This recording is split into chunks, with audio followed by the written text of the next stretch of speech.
पुराने जमाने की बात है। एक गांव में रामपाल नाम का एक सीधा साधा किसान रहता था।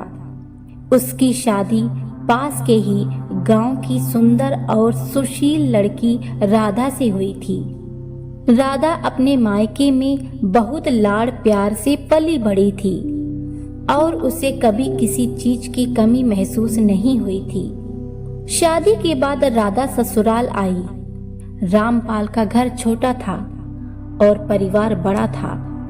रामपाल के माता पिता के अलावा 2 छोटी बहनें भी थी। राधा ने आते ही घर का कामकाज संभाल लिया और सभी का ख्याल रखने लगी।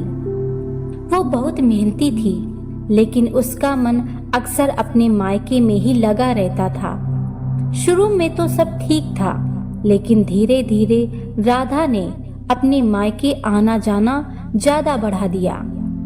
वो हर छोटे बड़े बहाने से मायके पहुंच जाया करती थी और कई कई दिन तक वहीं रुकती।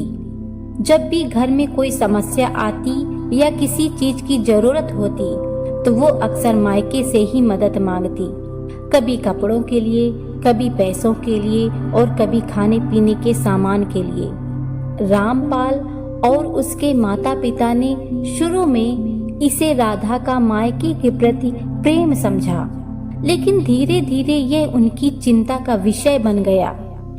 राधा ने अपने ससुराल को अपना घर मानने के बजाय अपने मायके को ही अपना स्थायी ठिकाना बना लिया था।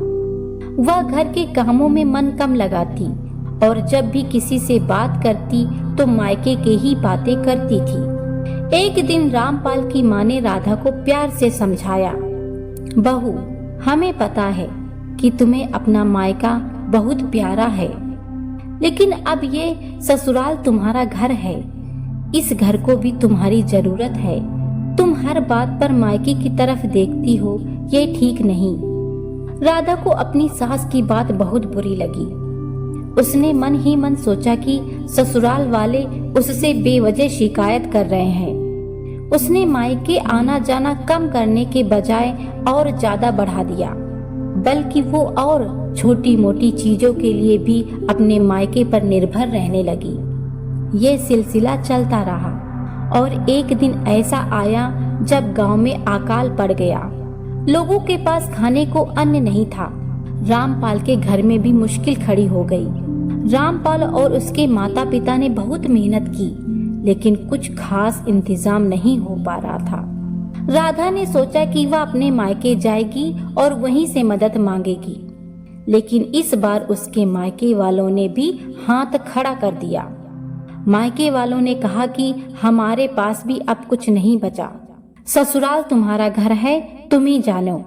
राधा को तब अपनी गलती का एहसास हुआ। उसने देखा कि उसके मायके वाले भी अब उसे बोझ समझने लगे थे। उसने रोते हुए अपने पति से माफी मांगी और कहा, मुझे माफ कर दीजिए, मैं अपने मायके को ही अपना घर बना लिया था और इस घर की कीमत नहीं समझी। अब मैं समझ गई हूँ कि मेरा असली घर यही है और मुझे इसे ही संवारना है। रामपाल और उसके परिवार वालों ने राधा को गले लगा लिया। उस दिन के बाद राधा ने कभी अपने मायके को घर नहीं बनाया। उसने अपने ससुराल को ही अपना संसार मान लिया।